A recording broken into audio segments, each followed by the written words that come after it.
Ya, pelarangan ibadah terjadi lagi di Indonesia dan kali ini kita temukan ada di Sukabumi. Warga tangkil geruduk rumah singgah diduga dijadikan tempat ibadah oleh agama Kristiani pada Jumat 27 Juni 2025. Diberitakan di sukabumi1.com. Oke, bahkan di situ terlihat ada aparat ya, tapi menurut keterangan, aparat pun tidak berani bertindak, hanya bisa menonton perusakan luar biasa memang. Di Indonesia juga banyak kelompok-kelompok teror yang mengatasnamakan agama seolah-olah dia dihalalkan oleh Tuhan untuk membinasakan orang lain. Kalau memang bangsa ini sudah kalah dengan kelompok-kelompok intoleran, mari kita bubarkan bersama bangsa ini.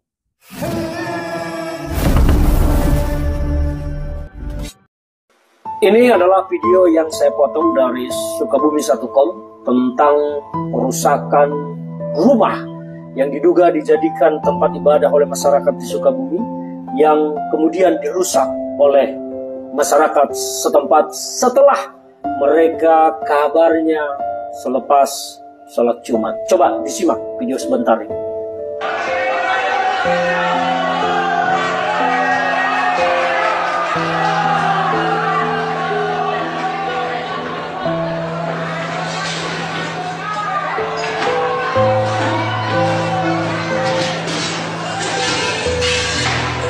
Nah, itu adalah video yang saya potong. Sebuah peristiwa perusakan rumah yang katanya digunakan untuk beribadah oleh masyarakat Kristen di sana. Saya heran melihat negara kita, Republik Indonesia ini telah menjadi negara sampah soal peradaban dan kebaikan. Negara kita telah menjadi negara sampah soal akal budi.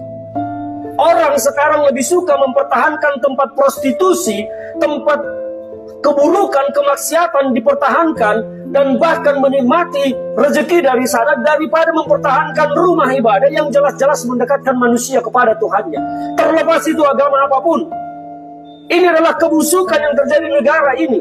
Dan pemerintah sampai sekarang diam soal kesulitan kelompok minoritas untuk beribadah di negara ini. SKB 2 menteri dulu pernah saya gugat terus-menerus untuk dicabut. Tetapi teman-teman kita Kristen juga banyak pejabat di negara ini mulutnya bungkam diam. Saya geram melihat video ini. Orang-orang Kristen di mana-mana kesulitan masih untuk beribadah. Masih terus kesulitan untuk mendirikan rumah ibadah. Karena apa? Adanya SKB yang mengatur izin-izin yang tidak diperlukan. Mengapa orang mau beribadah saja harus mendapat izin dari manusia? Tuhan saja tidak pernah menuntut izin untuk beribadah. Kenapa manusia di Indonesia ini, negara munafik ini, harus menuntut izin untuk beribadah? Saya berharap bangsa ini bukan bangsa yang munafik, yang bicara tentang Pancasila, perbedaan, tetapi mulutnya semua bungkam dan diam melihat perusakan terhadap rumah ibadah kelompok minoritas. Saya, anak bangsa ini, Ferdinand Huta Heian, mengutuk dan mengecam keras semua peristiwa perusakan tempat-tempat yang digunakan untuk beribadah dimanapun. Dan yang dilakukan oleh agama apapun, saya mengutuk. Saya mengutuk dan mengecam keras. Dan saya berharap Presiden Prabowo, Menteri Agama, Kapolri, gunakan hati kalian, gunakan nurani kalian. Kalau memang hanya sekedar beribadah di rumah saja orang tidak bisa di negara ini, mari kita bubarkan republik ini. Ini adalah video yang saya potong dari Sukabumi1.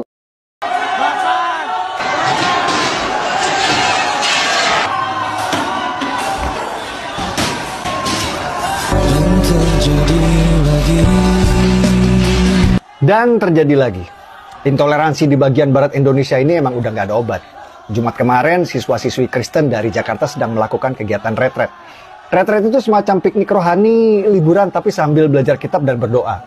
Mereka pergi ke sebuah villa di daerah Cidahu, Sukabumi, dan mungkin warga setempat gerah dengar mereka nyanyi, lalu beramai-ramai mendatangi geruduk kegiatan retret tersebut, mengusir siswa-siswi dari villa, bahkan sampai melakukan perusakan properti dan vandalisme.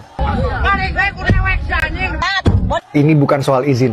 Jangan terkecoh dengan alasan izin. Ini murni Kristen fobia, kebencian dan ketakutan terhadap agama Kristen yang dibiarkan oleh negara dari zaman Pak Jokowi sampai presidennya Pak Prabowo. Tidak ada atensi dari negara, apalagi upaya mitigasi. Aparat tidak pernah hadir untuk memastikan kebebasan beribadah bagi umat minoritas. Ini realita di Indonesia bagian Barat, Indonesia yang Kristen fobia. Dan karena pemerintah wilayah Barat selalu tutup mata, bahkan sering kali memihak pada warga intoleran, mungkin kita anggap saja wilayah Indonesia bagian Barat ini adalah memang tempat untuk kalian umat Kristen ikut memanggul salib. Jadi kalau kalian umat Kristen ingin merasakan tantangan dan penderitaan Yesus, beribadahlah di wilayah Indonesia bagian Barat. Saya jamin kalian akan tahu rasanya ikut memanggul salib. Di Indonesia juga banyak kelompok-kelompok teror yang mengatasnamakan agama seolah-olah dia dihalalkan oleh Tuhan untuk membinasakan orang lain. Seolah-olah kitab suci itu mengajarkan orang untuk boleh membinasakan orang atas nama ayat-ayat dari Tuhan. Enggak ada itu. DNA-nya agama, siapapun, apapun agamanya, DNA-nya itu adalah cinta, kasih, dan kedamaian. Kalau agama meninggalkan 3 faktor penting itu, agama orang nggak akan tertarik. Ratusan warga Desa Tangkil, Kecamatan Cidahu, Kabupaten Sukabumi, mendatangi sebuah rumah singgah milik Maria Veronica Nina di Kampung Tangkil RT 01/01, ya RT 04/01, saya ulangi. Jumat 27 Juni 2025 siang. Aksi spontanitas dipicu dugaan rumah ibadah tersebut kerap dijadikan tempat ibadah umat Kristiani Protestan tanpa izin. Biadab memang setan. Kiranya Tuhan mengutuk dan mendatangkan ganjaran bagi kelompok-kelompok intoleran yang melakukan pengerusakan dan pembubaran ibadah yang terjadi di Sukabumi baru-baru ini. Dan saya sepakat dengan Bapak Ferdinand Hutahian bahwa bangsa ini sudah kalah dengan kelompok-kelompok intoleran, dan karena itu bila bangsa ini terus-menerus dikalahkan oleh kelompok-kelompok intoleran, kelompok-kelompok radikal, maka lebih baik mari kita bubarkan bersama bangsa ini.